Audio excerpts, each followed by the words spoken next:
Graça e paz, queridos, boa noite a todos, sejam muito bem-vindos. Louvo a Deus pela vida de vocês. Vamos retornar aí os trabalhos com a graça do nosso Deus, depois de muito tempo, né?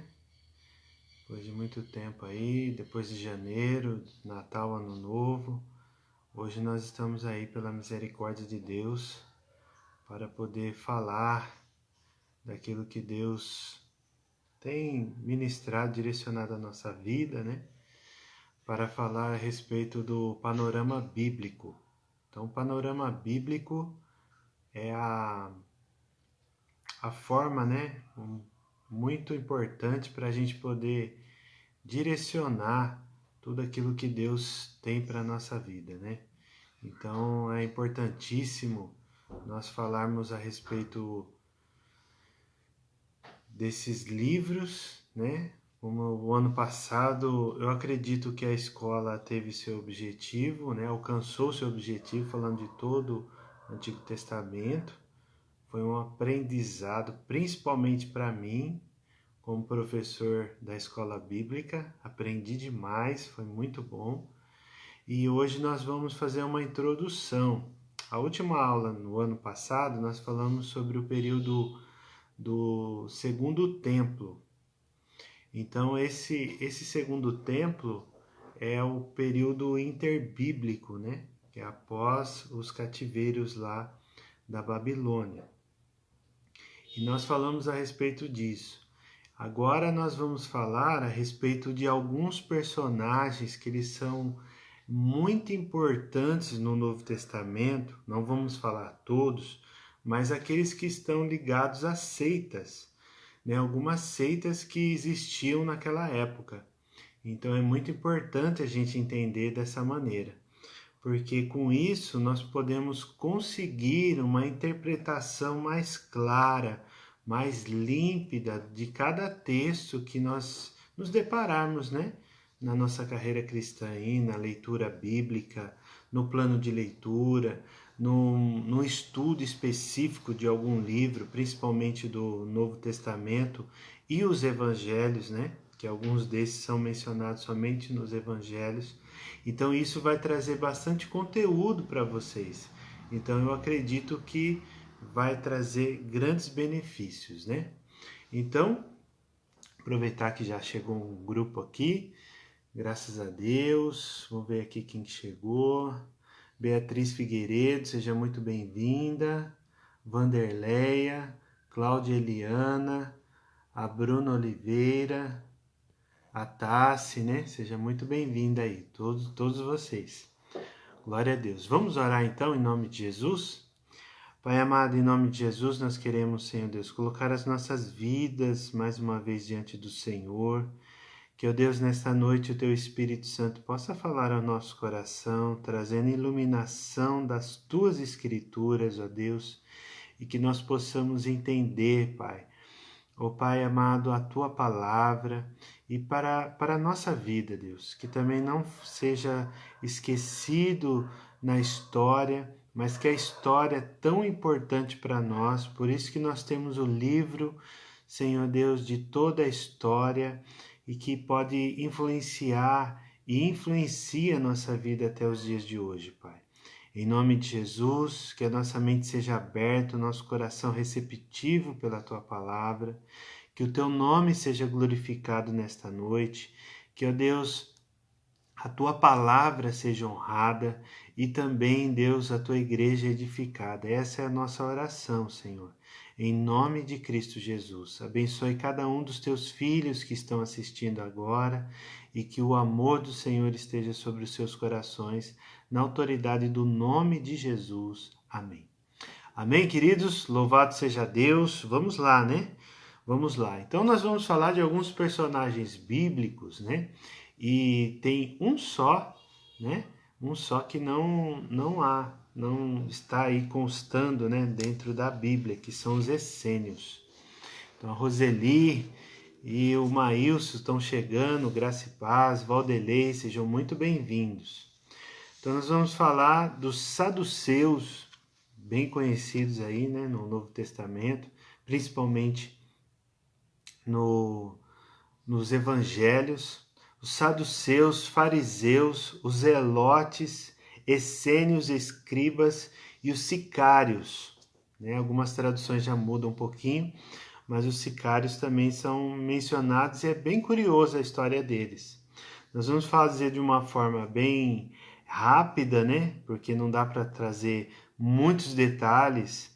Tem alguns lugares que a gente vê que é somente 1 hora para falar de cada um deles. Mas essa forma rápida dessa abordagem sobre cada um desses personagens aqui, desses grupos, né, de religiosos, nós vamos aprender algumas coisas. E, consequentemente, nós podemos ver alguns exemplos que ainda existem, né, a respeito dessas pessoas. Ok? Então, se a gente focalizar, nós já passamos todo o Antigo Testamento, lembrando, né? Passamos por todos os livros, com a graça de Deus, entramos nos livros, né, pós-exílicos, entramos também no período interbíblico. Então, esse período interbíblico, só refrescando a sua memória, foi do período 400 anos aproximadamente antes de Cristo. Agora nós vamos falar desses personagens que atuaram na época de Jesus. Qual foi essa época de Jesus? Foi o primeiro século da nova história, da nova aliança, né? No calendário cristão, como nós conhecemos hoje, né? O calendário romano. Então, esse calendário que nós vivemos hoje, imagina, nós estamos no 21º século, né, dentro da história, no século 21. E essa história que nós vamos falar aqui, da Bíblia, no Novo Testamento, toda essa narrativa, tudo isso, toda a teologia, tudo aquilo que está na Bíblia foi escrita nesse período após a morte de Jesus, vamos considerar depois da década de 30 do primeiro século, até o final desse século. Então, no ano 90, né, com João lá em Apocalipse, aproximadamente. Então, a gente vai focalizar nesse tempo. Então, nós queremos chamar sua atenção para voltar nessa história. Então, tirar um pouco do contexto os seus olhos, né, do século 21 e colocar uns olhos do século 1, mais ou menos assim, para que a gente possa ter uma interpretação mais clara, né, das escrituras, ok? Então, nós vamos lá para a história de Romanos, o Império Romano, como que ele atingiu, né, a Palestina. Agora a nomenclatura pode até mudar para alguns, mas essa nomenclatura da Palestina foi essa transição, né, de tantos impérios que passaram. Nós vimos lá atrás o Assírio, o Império Assírio, vimos o Império babilônico, vimos o Império grego, vimos o Império persa, medo-persa, né? E agora nós estamos vendo, depois da Medo-Persa, Grécia e agora os romanos. Então, os romanos têm toda uma história que a gente não vai entrar nos detalhes, mas especificamente como eles começaram a influenciar, como um pano de fundo aqui para poder entrar aqui nesses personagens, nesses grupos religiosos. Então, o Império Romano, né? Então, no início, a relação entre os judeus parecia muito boa. Porque lembra da Revolução dos Macabeus, né? A festa Hanukkah, bem conhecida. Então essa festa teve o início da revolta dos Macabeus, lá de Matatias, Judas Macabeus, né? Que era uma das pessoas mais importantes lá dessa revolução, que começou lá no ano 161 a.C., só voltando um pouquinho da história para vocês entenderem.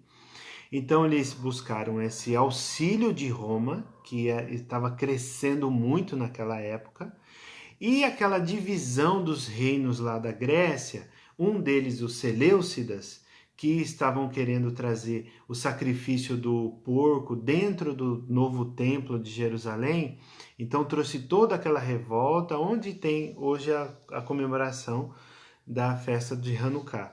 Então, dentro daquele episódio, o que aconteceu? eles tiveram uma certa paz, porque Roma baixou um decreto falando que era para estar ali deixando os judeus em paz.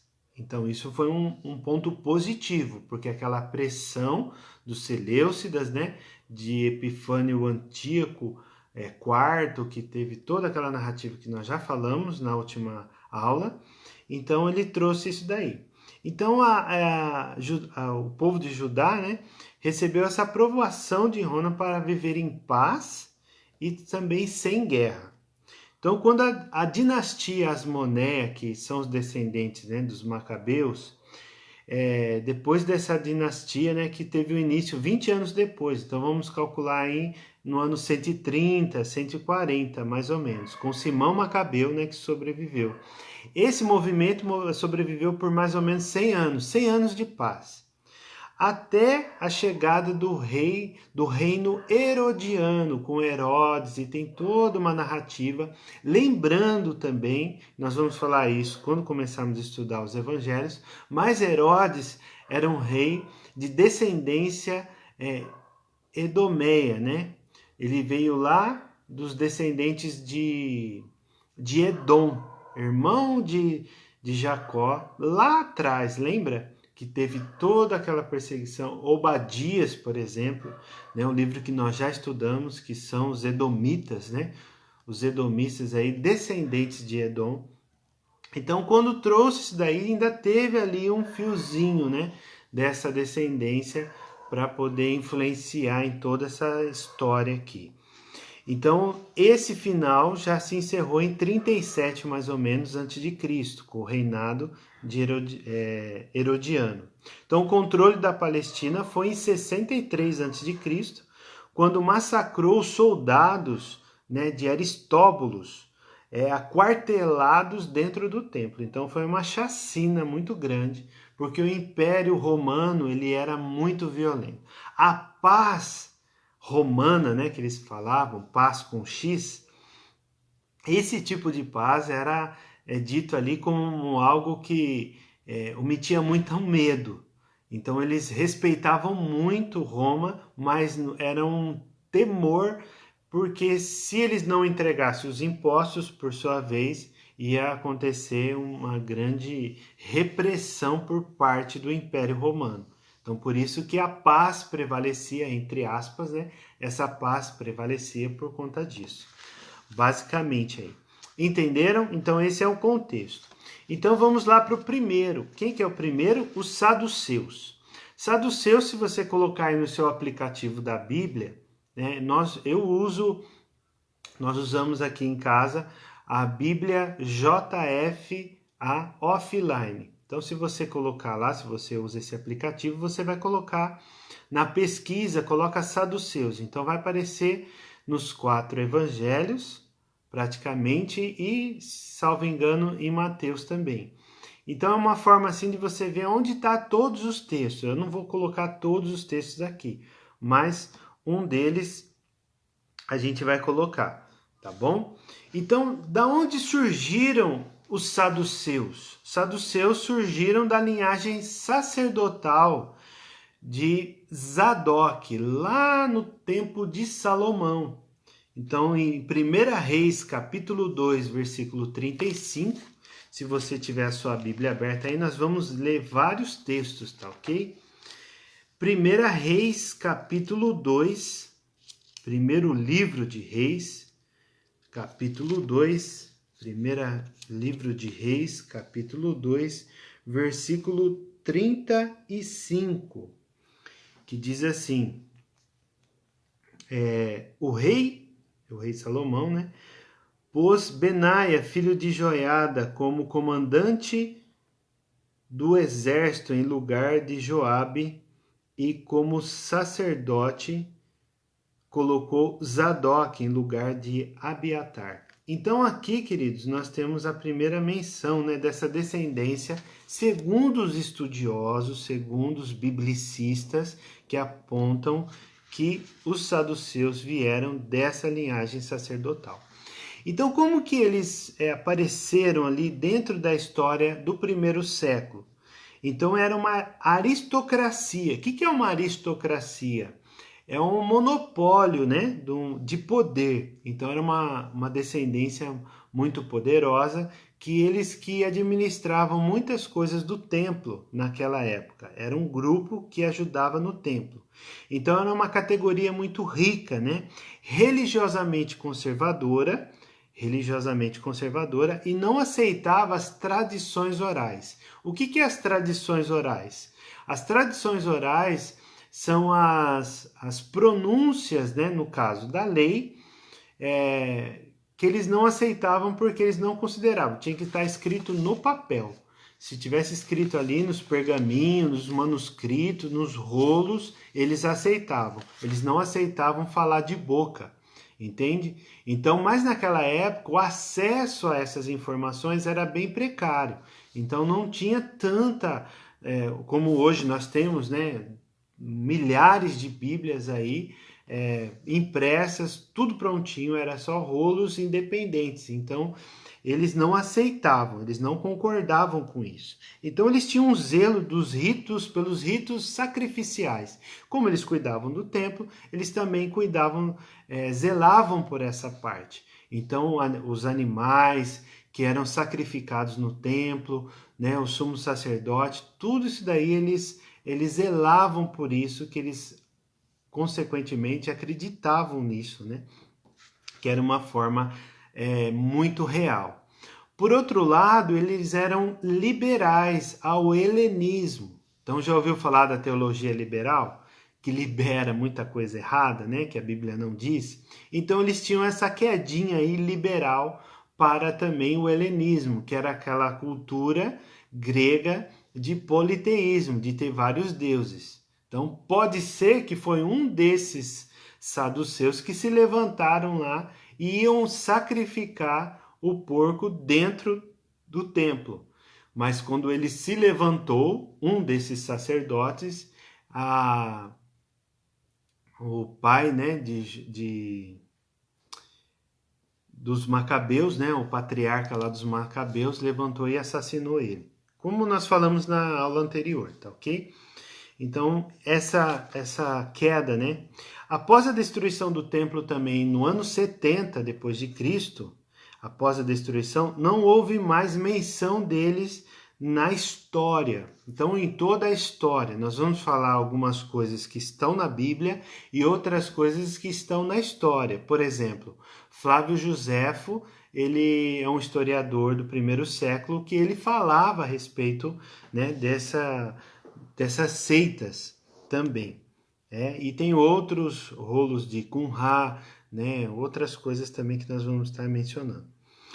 E Lucas, por sua vez, chama os saduceus de uma seita. Abre a sua Bíblia lá, também em Lucas, Atos, né? No livro de Atos. O autor também é Lucas, né? Que nós vamos aprender um pouco mais para frente. Mas Atos, capítulo 5, versículo 17. Atos, capítulo 5, versículo 17, vai ter essa narrativa aí. Atos, capítulo 5, versículo 17. Se você estiver abrindo aí, aberta a sua Bíblia, diz assim. Atos, capítulo 5, versículo 17. Levantando-se, porém, o sumo sacerdote e todos os que estavam com ele. Quem estavam com o sumo sacerdote? Isto é, o partido dos saduceus. Ficaram com muita inveja. Tem outra tradução que chama de seita, né? Não partido, mas uma seita. Essa, a Nova Almeida Atualizada, chama também. Pode ser que alguma tradução aí que você está na mão está dizendo isso. E eles também não acreditavam em anjo, em espíritos. Também não acreditavam, ok?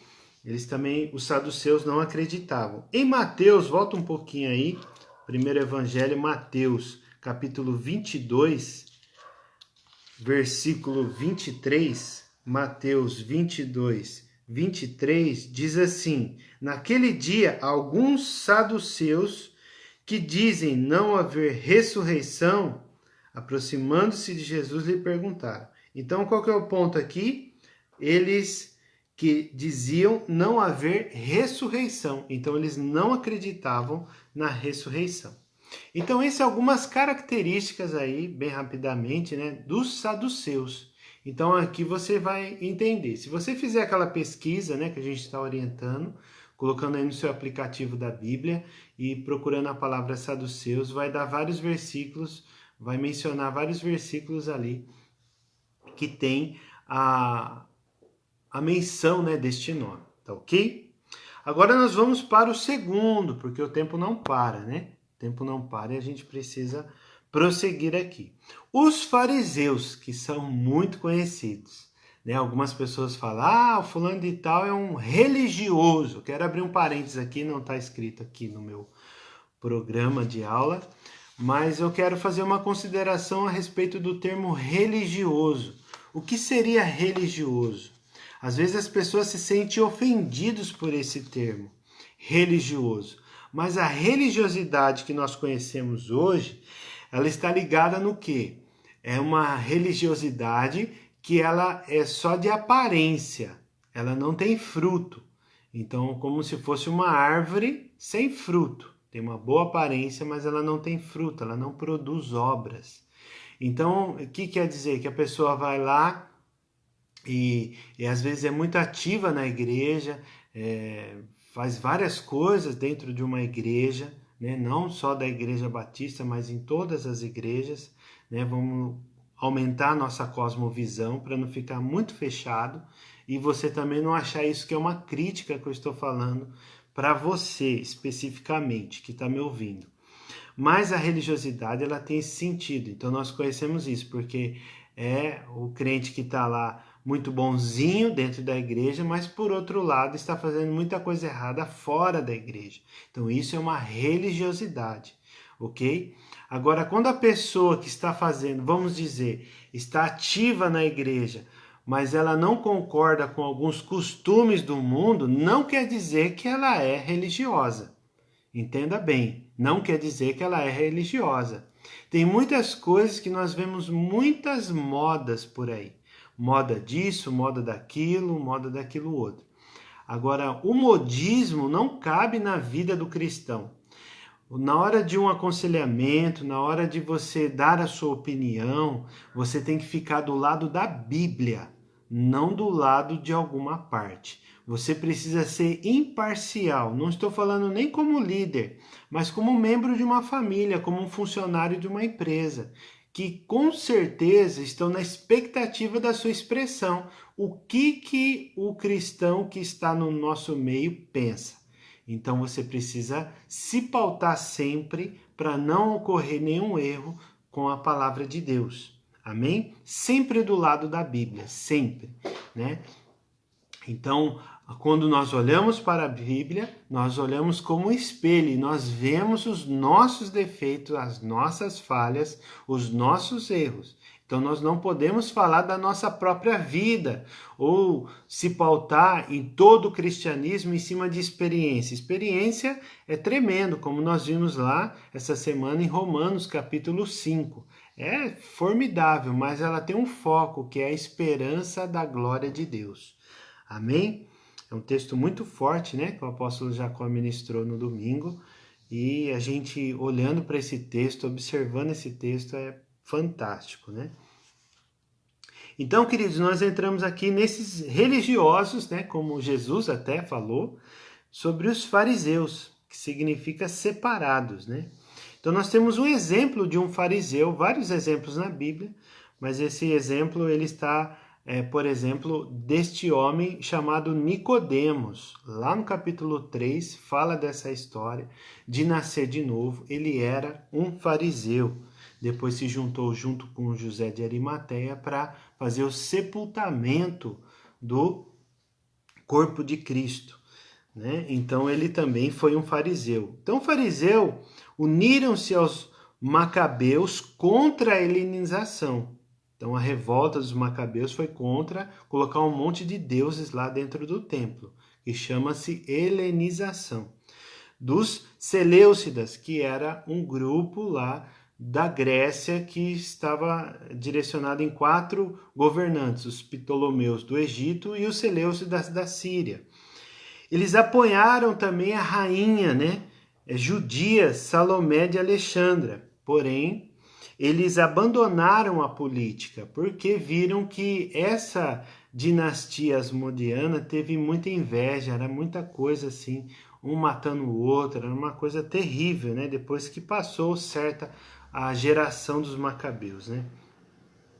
Então eles abandonaram a política, mas atacavam os fariseus, olha só, atacavam os governantes se esses tentassem impor elementos pagãos dentro do culto. Então eles estavam sempre ali protegendo, né, o culto de toda a sua liturgia pagã, para não entrar a liturgia pagã lá dentro.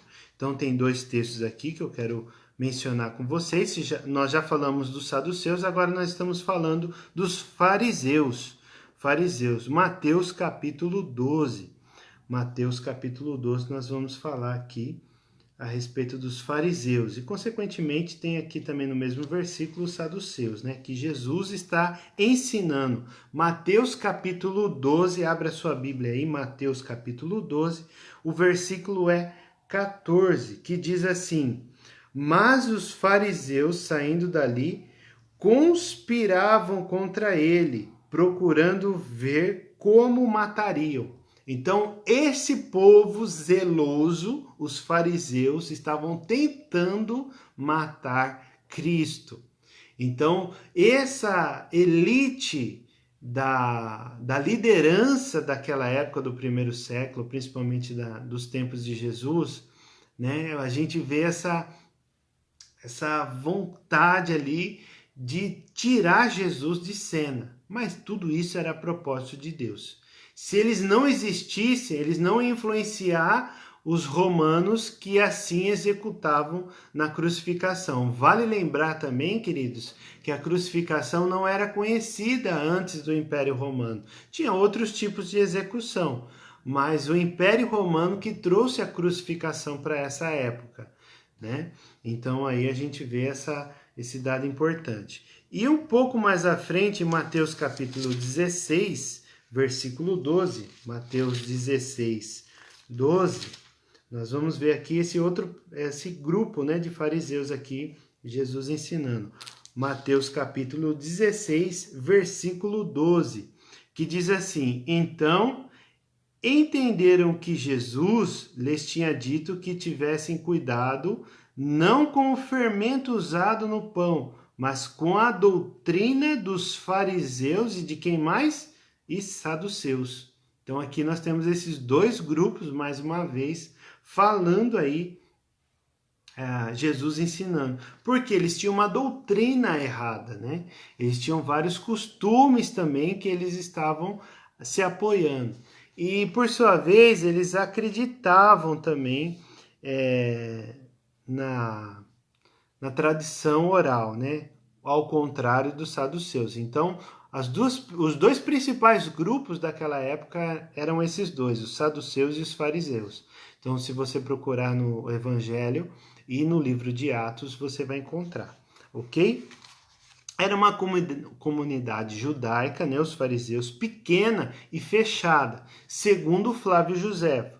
Flávio Joséfo diz lá entre a Guerra dos Judeus que existia 6.000 fariseus naquele tempo, né? Era uma coisa pequena perto do volume, né, de todos os religiosos daquela época. Eles eram, os fariseus, fiéis à lei, dedicavam a oração, ao estudo da Torá e às tradições orais, como nós falamos. E olha só, vocês lembram lá de Paulo, o apóstolo, que foi chamado depois da morte de Jesus, estava presente na morte do primeiro mártir, né, lá do Novo Testamento, que foi Estevão, a narrativa lá de Atos. Então, esse Paulo, ele também era fariseu. Sim, ele era fariseu e filho de fariseu, como ele fala lá em Atos capítulo 23. Abre aí em Atos capítulo 23, que nós temos esse relato aqui, a sua confissão, né? Atos capítulo 23, no versículo 6, diz assim: como Paulo sabia que uma parte do sinédrio se compunha de saduceus e a outra de fariseus, exclamou: irmãos, eu sou fariseu, filho de fariseu. Estou sendo julgado por causa da esperança e da ressurreição dos mortos, no caso, né, Jesus. Dita essas palavras, começou um grande discurso entre fariseus e saduceus, e o sinédrio se dividiu, pois os saduceus diziam que não há ressurreição, nem anjos, nem espírito, ao passo que os fariseus admitiam todas essas coisas. Porque a Bíblia dizia isso, né? A Bíblia diz isso no Antigo Testamento. E levando-se alguns escribas que eram do partido dos fariseus, alguns discutiam e assim por diante, né? Mas aqui qual que é o ponto? De falar que Paulo, o apóstolo, era fariseu e filho de fariseu. Que permanece, né? Hoje os fariseus, eles permanecem até hoje, né, com esse fundamento ortodoxo moderno. Então, que era também junto ali com os rabinos, né? E o terceiro ponto aqui, o terceiro grupo que nós vamos mencionar, são os escribas.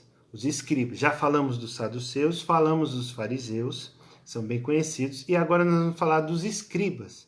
Quem são esses escribas? Mestres estudiosos da Bíblia, né? Como nós vemos lá em Mateus capítulo 5, versículo 20.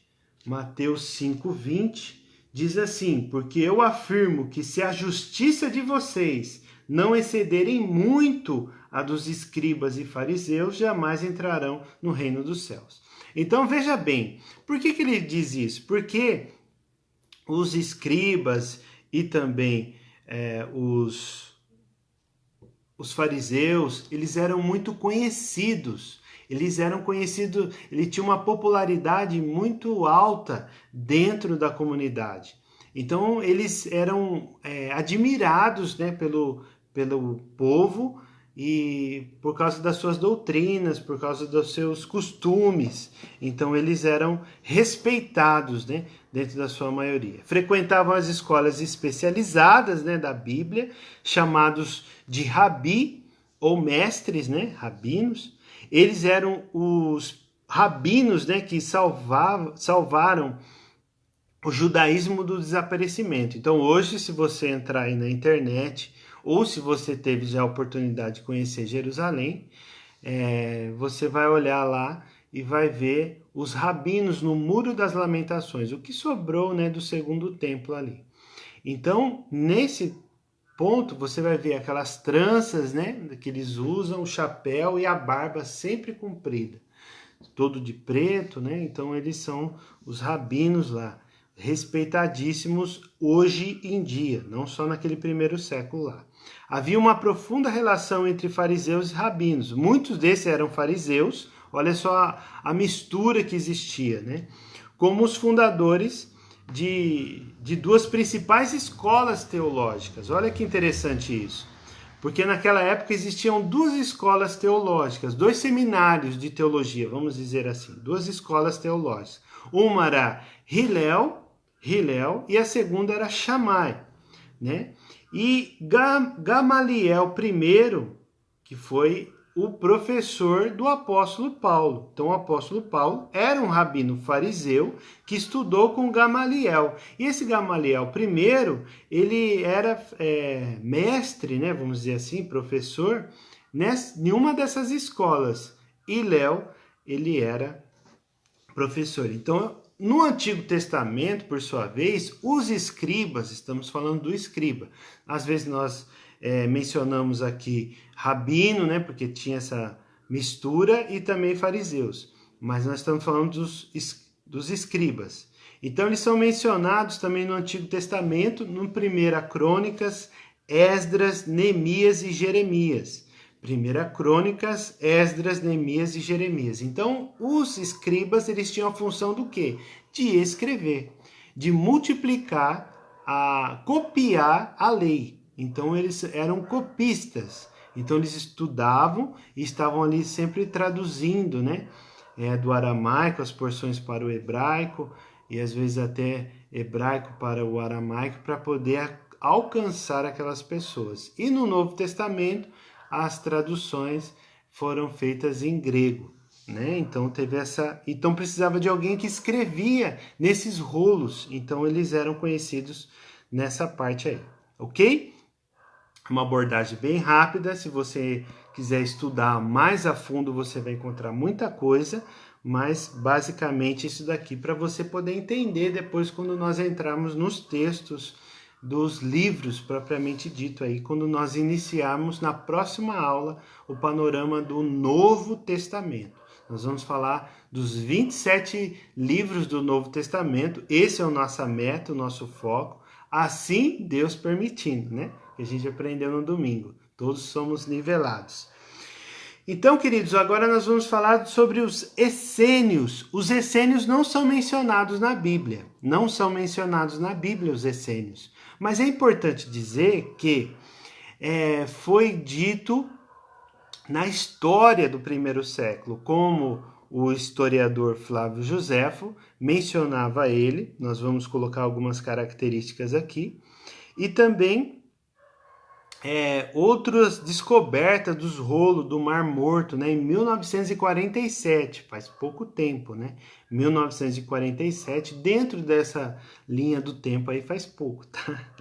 Então existiram entre o segundo século antes de Cristo até o primeiro século, né, do Novo Testamento, vamos dizer assim. Então eles eram também, né, os essênios eram conhecidos como aqueles que curam, né? Então eles tinham uma santidade, né? Eles tinham uma... Não é santidade o termo, né? Eles eram bem separados da comunidade. Eles eram estudiosos e zelosos também da lei. Você viu que isso é uma característica de quase todos. Muitos deles escribas, que se familiarizaram com os essênios e começaram a viver, né, de uma forma mais distinta. Eles viviam de uma forma isolacionistas, eles eram isolacionistas. Então você imagina hoje o isolamento, século 21. Quando a gente coloca lá no primeiro século, coloca os óculos do primeiro século, nós vamos enxergar esses essênios já fazendo isolamento. Mas eles achavam que eles eram um povo separado, exclusivo de toda a maioria.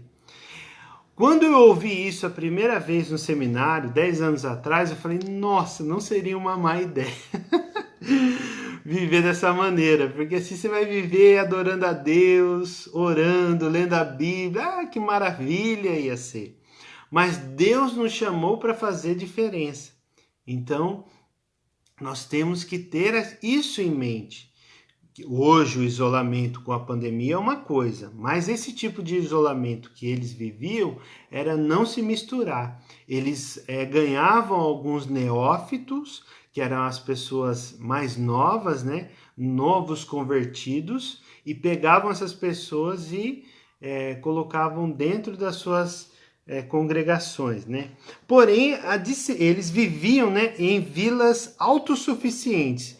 Uma vila, vamos imaginar hoje, que tinha comida, tinha água potável, né? Então tinha criação de bicho e tudo, então eles viviam de uma forma autossuficiente, sem precisar de outras pessoas. Então não precisava fazer negócios com outras pessoas, por isso que eles viviam isolados, né? Então isolacionistas, viviam em vilas autossuficientes. Os essênios, disciplina rígida. Eu coloquei até uma fotinha que eu achei bem interessante, né? Na chamada aí. E essa foto tá colocando isso daí, ó, vocês vão lembrar. Vestiam brancos, faziam seus rituais de banhos, de purificação e dividiam os bens. Então era vamos dizer assim, um grupo referente, né? Que tinha muita admiração pelos outros povos também, dentro daquele povo. Rejeitaram os sacrifícios do templo, porque eles consideravam que os que praticavam, que eram os saduceus, eram impuros. Então eles falavam, não, o sacrifício não é conosco, não é com a gente, vamos abolir isso daí da nossa comunidade, da nossa congregação, os essênios. Porque quem fazia muito isso Era os saduceus. E aguardavam também a vinda de Jesus. Então você pode, quando você começar a estudar sobre esses grupos, você vai encontrar os essênios. Mas se você procurar na sua Bíblia, não vai encontrar a palavra essênio, nem, por sua vez, essênios. Tá ok? E o quinto, penúltimo aí, personagem são os sicários. Sicários está lá em Atos, capítulo 21. Atos, capítulo 21, versículo 38. Atos, capítulo 21, versículo 38. Que diz assim: Você não é, por acaso, aquele egípcio que algum tempo atrás começou uma revolta e levou 4.000 guerrilheiros, ou na sua Bíblia pode estar escrito sicário. 4.000 sicários para o deserto? Então aqui é um questionamento, né? Um questionamento do comandante, né? Para Paulo. Então, porque eles estavam querendo matar ele. Mas é aqui onde é mencionado no versículo 38. Você não é por acaso aquele egípcio que algum tempo atrás começou uma revolta e levou 4.000 guerrilheiros para o deserto? Então, se a gente vê essa palavra aqui, guerrilheiros, ou os sicários, eles tinham um punhal curto. Então, a palavra sicários tem uma tradução, né, do grego aí como um punhal curto. Então, uma coisa assim. E era um grupo de terroristas, né? Não sei como que está a sua Bíblia aí, mas era um grupo de judeus terroristas. O que eles faziam? Eles apunhalavam os romanos e simpatizantes de Roma, dos romanos, nas ruas. Então, sem ninguém ver, misturada a multidão. Olha que trairagem. Então, eles conhecidos, eles apunhalavam. Então, usava faca, esse punhal curto, né? Por ser o nome dele aí, punhal curto do latim, perdão, não falei do grego, mas é do latim. Então, eles faziam essas pilantragens, né? Na nossa linguagem popular aqui dessa época. Eles eram envolvidos em chacina. Então você imagina, se o exército crucificava alguém, né, de alguma forma, punia alguém, na tradução do Cláudio e da Eliana está terroristas, né? Também esse mesmo sentido, né? Sicários, terroristas, guerrilheiros. Então nós vemos essa chacina. Então eles se revoltavam. É mais ou menos o crime de hoje. Eu ia falar um nome aqui, mas eu vou poupar você. É os criminosos de hoje, por exemplo. Prender um criminoso importante. O que eles faziam? Vai lá, sequestra alguém e tal. Isso na década mais antiga, né, Claudião? Mais antigo era assim. Na década de 80, né? Hoje tá mais difícil. Mas eles revoltavam tudo e fazia chacina, fazia sequestro, relâmpago, né? Para quê? Para eles poderem reprimir o governo para colocar em liberdade ou para castigar alguém que o exército romano crucificava.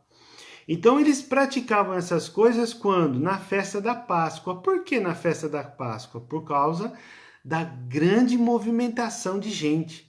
Então você imagina uma movimentação muito grande. O que eles faziam? Faziam essa maldade aí. Entende?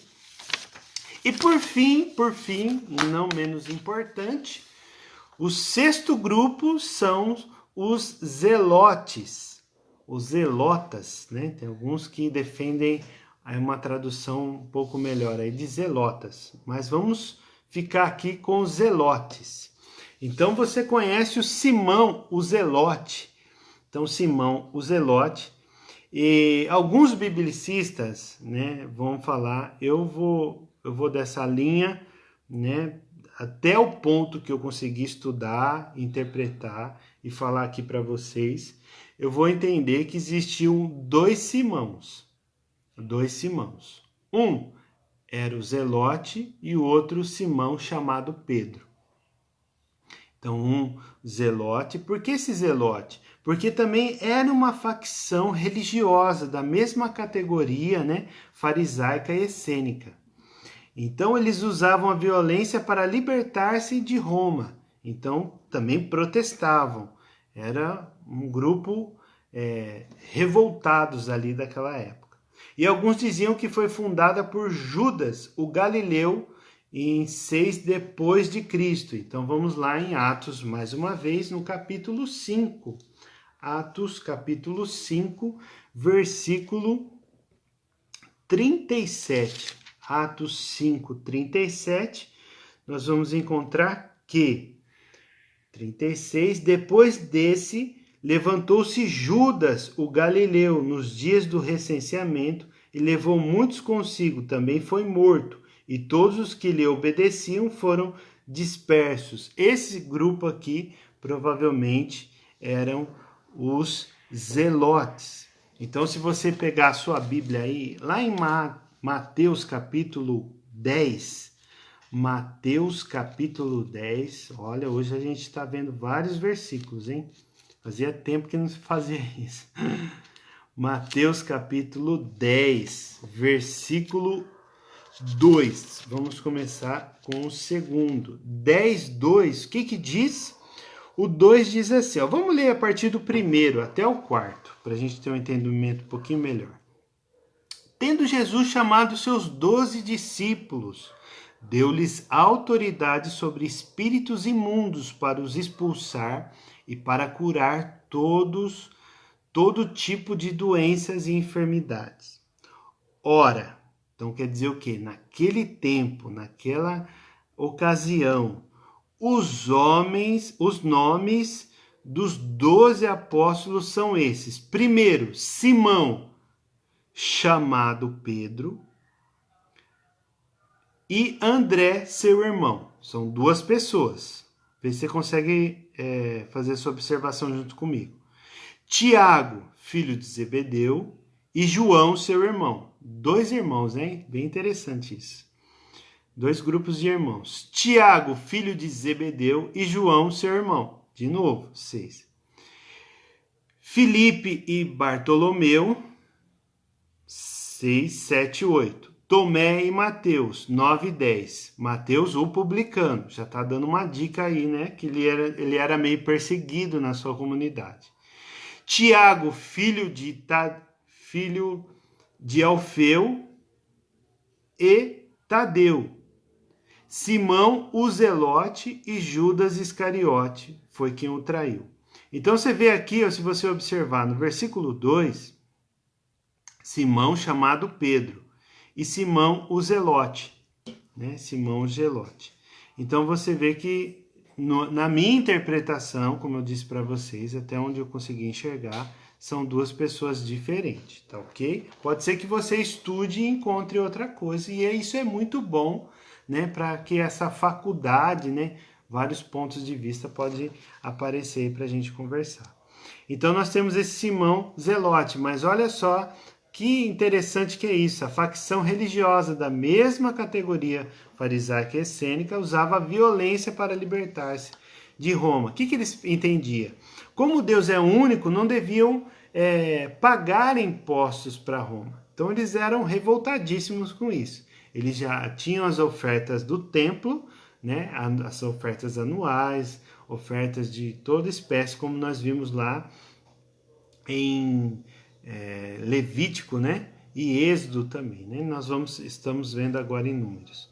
Então alguns diziam que foram fundadas também por Judas, que a gente acabou de ver o texto. Amém, queridos? Então esses são os 6 tipos aí de pessoas que estavam dentro da Bíblia, né? 5 deles estão mencionados na Bíblia e os 6 estão dentro da história bíblica. Não sei o que você esperava dessa aula, né? Mas eu achei importante essa relação, essas observações.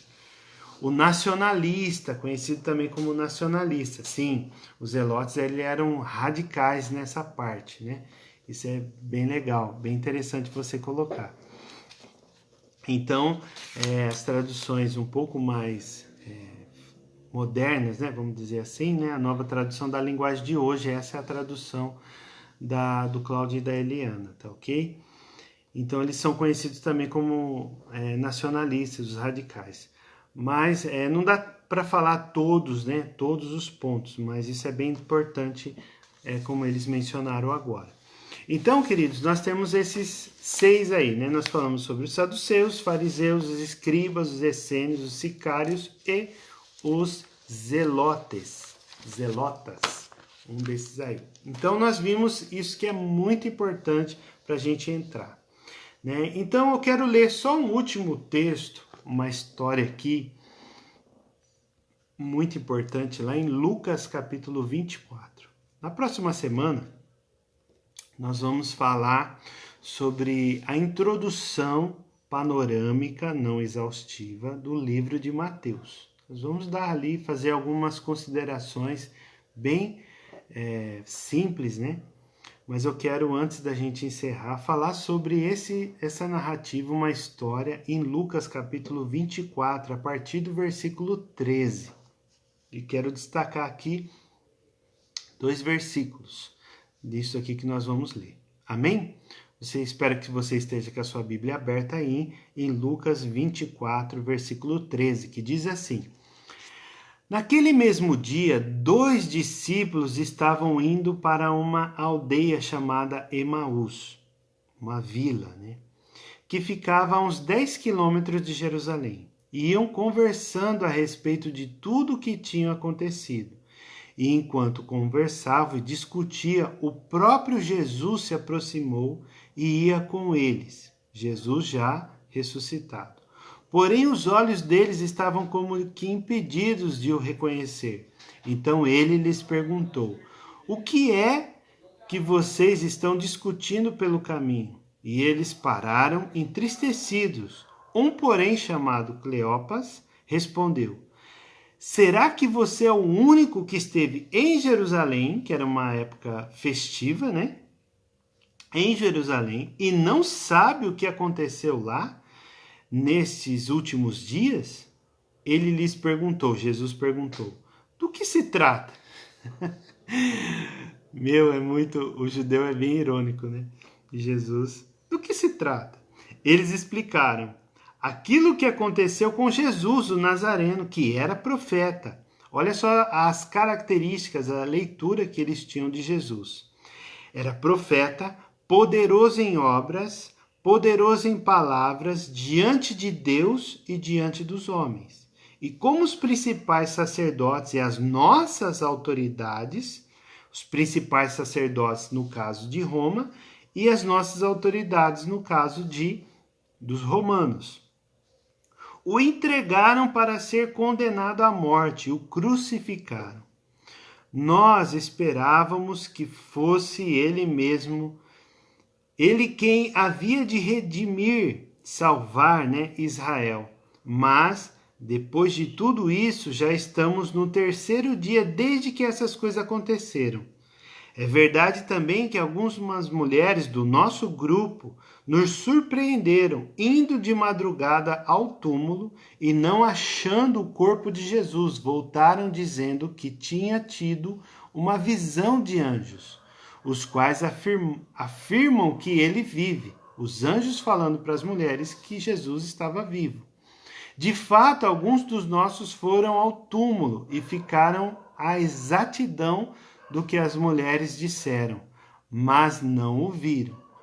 Então ele lhes disse, Jesus falou assim: não, tá bom, as suas desculpas já deram, basta, né? O que ele falou? Como vocês são insensatos e demoram para crer, essa tardia em acreditar, né? Em tudo que os profetas disseram. Em tudo que os profetas disseram. Não é verdade que Cristo tinha de sofrer e entrar na sua glória? E começando por Moisés e todos os profetas, explicou-lhes o que estava a respeito dele em todas as Escrituras. Então, todo o Antigo Testamento aponta para Jesus. Então, numa leitura, no estudo bíblico do Antigo Testamento, nós sempre precisamos olhar para Jesus, ok? Quando se aproximava da aldeia para onde iam, no caso Emaús, ele fez menção de passar adiante, mas eles o convenceram a ficar, dizendo: fique conosco, porque é tarde e o dia já está chegando ao fim. Então você imagina que eles passaram um bom tempo caminhando e Jesus ensinando tudo para eles. Que privilégio, né? Só o ruim é que ele não sabia, né? Eles não sabiam que era Jesus.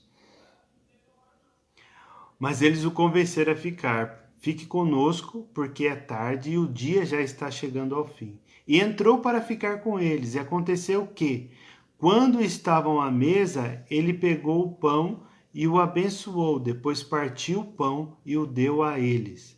Então os olhos deles se abriram e eles reconheceram Jesus. Mas ele desapareceu da presença deles e disseram um ao outro: não é verdade.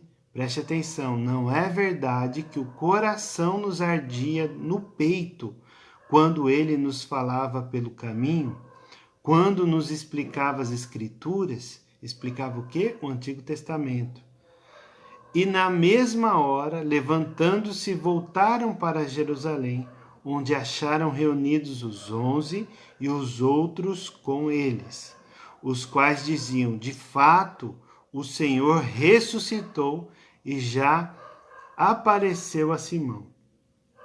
Então os dois contaram o que lhes tinha acontecido no caminho e como tinha reconhecido o Senhor no partir do pão. Amém, queridos? Olha que texto maravilhoso, né? Então, olha só que interessante. 2 pontos. Vamos considerar 3, vai. Uma era a incredulidade deles, que eles estavam atrasando a crença, a credibilidade do Antigo Testamento. É isso mesmo, Eliana.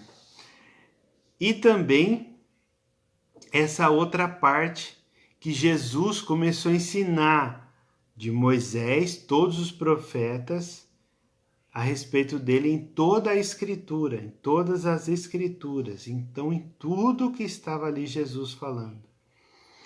E esse terceiro ponto que a Eliana acabou de colocar aí, né? Que é essa parte aí onde que fala, que eles diziam, né? Que o coração deles ardia, né? Não é verdade que o nosso coração, no versículo 32, não é verdade que o coração nos ardia no peito quando ele nos falava pelo caminho, quando nos explicava as Escrituras? Então olha só que tremendo que é isso. E aonde que eles abriram os olhos? Abriram os olhos numa coisa que eles viam Jesus fazendo sempre, que era repartindo. Então pensa bem, você vai sentir, se você vai ter essa percepção da boa obra quando você reparte as coisas que você tem.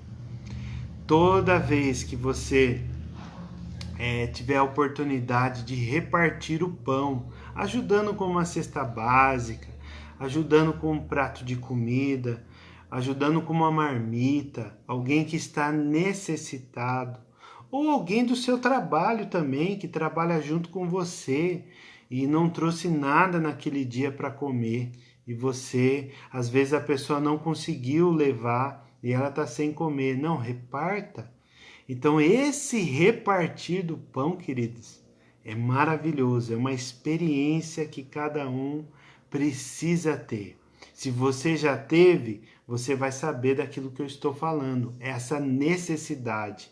E por que que os discípulos de Jesus, permitindo, logicamente, mas os discípulos abriram os olhos quando ele levantou o pão, agradecendo a Deus e repartiu. Então você vê essa coisa maravilhosa, né? Maravilhosa em Deus para a gente poder repartir. Reparta a palavra de Deus. Converse, né, a respeito da palavra de Deus. Converse para que as pessoas sejam esclarecidas. Vai acontecer igual aos discípulos, o coração deles vai arder? Isso é obra do Espírito Santo, ele é o nosso mediador. É Ele que coloca, como nós vimos também no capítulo 5 de Romanos, é Ele que coloca o amor de Deus dentro do coração. Então isso é obra do Espírito Santo.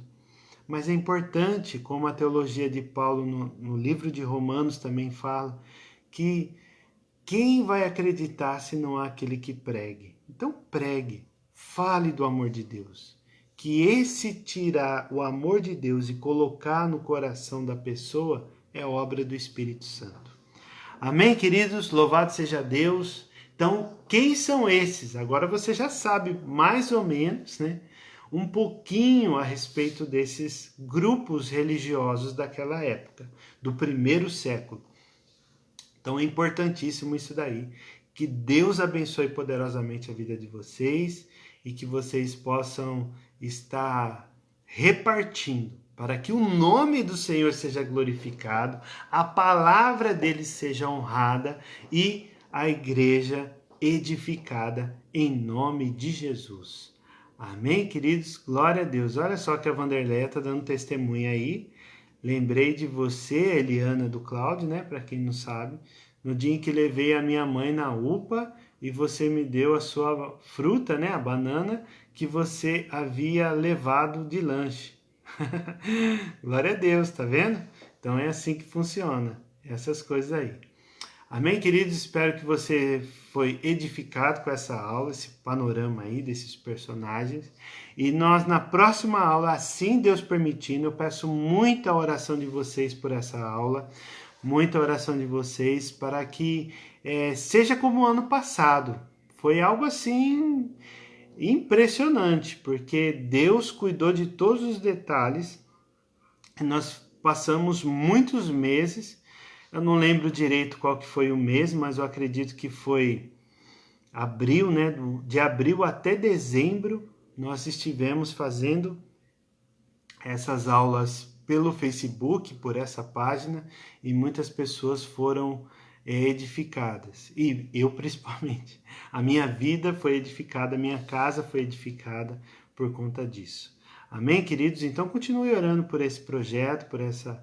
Eu, sinceramente, eu estava esperando por um lado, não tive condições mesmo de iniciar um pouco antes, tive alguns compromissos em janeiro, profissionais, familiares, mas eu estava na expectativa, na esperança de começar essa aula presencial lá na igreja. Só que não, o povo não cooperou, né, com a gente, e agora nós estamos aí na fase vermelha mais uma vez, no dia 11 de fevereiro de 2021.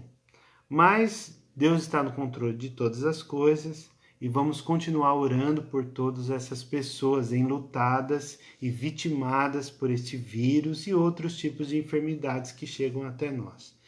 Vamos estar orando. Amém, queridos? Deus abençoe. Vamos orar. Feche teus olhos. Pai amado, em nome de Jesus, nós queremos colocar mais uma vez, ó Deus, essas pessoas enlutadas, vítimas aí, que perderam seus entes queridos, os seus familiares, ó Deus, por este vírus e por outras doenças, ó Pai. Ó Deus amado, a perca é terrível, Senhor, por essa forma tão desesperadora, Senhor Deus, de algo invisível que nós não sabemos aonde está. Isso prova a nossa vulnerabilidade, Deus. Por isso que o Senhor tenha misericórdia de nós, que o Senhor coloque o Teu Espírito Santo para confortar o coração de cada pessoa, cada família enlutada, meu Deus, em nome de Jesus, Pai. Que, ó Deus, em nome de Jesus, o poder do Senhor esteja agindo de uma forma sobrenatural, também sobre aqueles que estão, ó Senhor Deus, com sintomas, que estão aí com o vírus propriamente dito, Pai, que o Senhor acalenta o coração de cada um. Deus, coloca a Tua mão naquele que está necessitando nesta hora. Ó Deus amado, todos aqueles que chegaram até nós pedindo, Senhor Deus, por essas vidas. Ó Deus, que o Senhor ponha a Tua mão de poder em nome de Jesus. Tenha misericórdia dessas pessoas, que não seja enfermidade para a morte, mas seja enfermidade para glorificar o nome do Senhor.